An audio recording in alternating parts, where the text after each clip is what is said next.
Magandang araw mga kalutong bahay. Nasubukan nyo na ba itong pork caldereta? Masarap.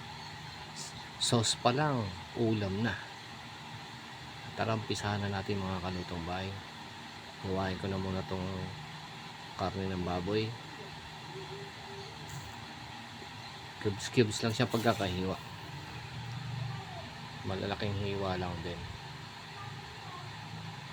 Ayan po. Mga ganyang gayat lang po mga kalutong bahay. Kung nasubukan nyo itong pork caldereta, at siguradong uulit at uulit ka sa sarap. Minarinate ko po siya sa toyo, sa konting paminta. Hindi ko na yung lagyan ng iba pang pampalasa. Nasa sa inyo po yung kung gusto nyo lagyan ng iba pang pampalasa. Sa akin halo-halo ko lang. Malasa na rin po siya sa mamaya at sa mga ilalagay nating sangkap. Iiwa ko na itong carrots. Isang piraso lang to pero malaking carrots. Naiwain lang natin ng pagganon at paganyan.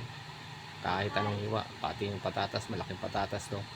Kahit anong klaseng hiwa po sa inyo. Saka yung 2 pirasong bell pepper, green at pula. Para maganda may kulay. Iwain din na natin ng paganyan. Tanggalin lang natin yung buto. Ayan po. Tapos hiwain natin siya ng pahaba lang. Ayan. Paganyan. Ganyan lang hiwa, depende sa inyo. Kahit pahaba, kahit pa square, pwede na yun. Hiwain lang natin lahat.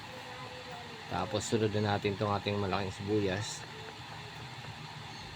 Yung bawang. Kaya prito muna natin itong patatas. Kaya natin maluto ng konti.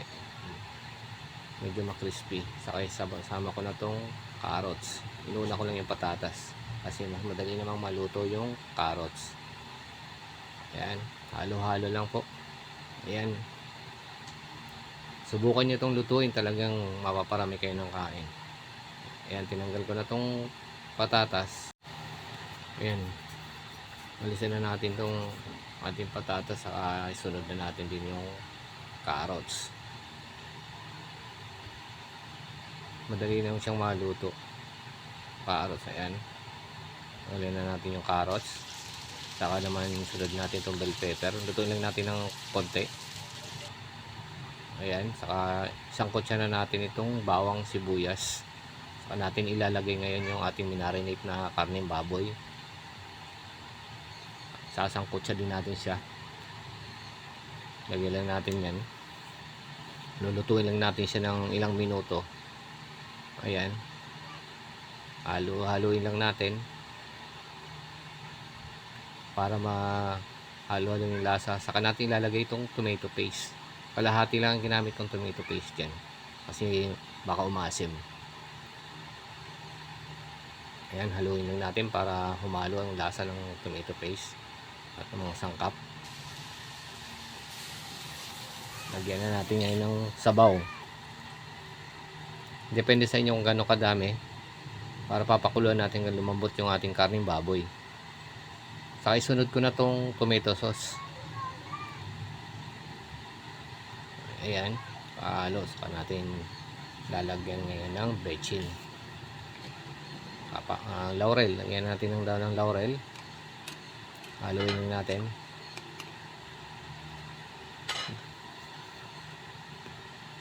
Okay, saka ilagay na natin ito marinata ng baboy.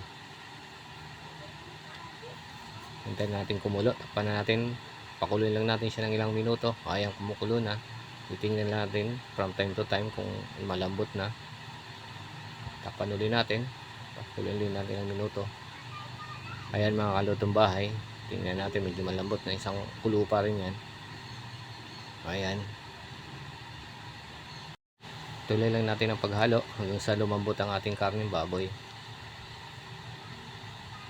Ilang pakulan lang natin din siya. Saka natin ilalagay itong liver spread. Masarap ng palasa talagang liver spread sa caldereta.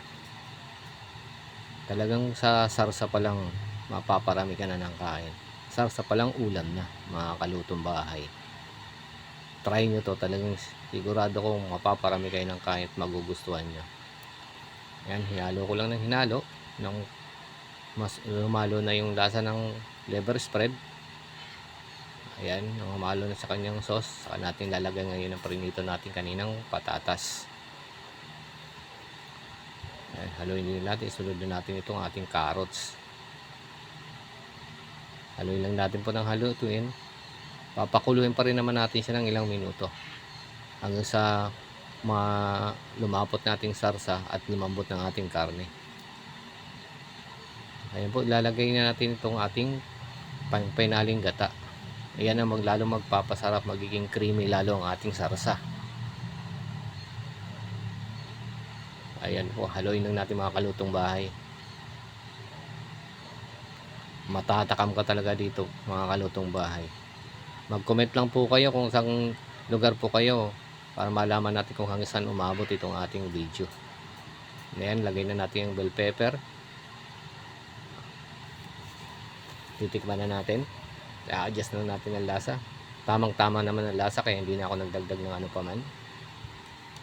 Pakukulan ulit natin siya hanggang sa lumapot. Lalagyan din natin ng asukal. 2 kutsarang asukal, pampabalance din siya ng lasa. Ayan po mga kalutong bahay. Bango na. Talagang sarsa pa lang, ulam na. Tara mga kalutong bahay, kain na tayo. Tara na.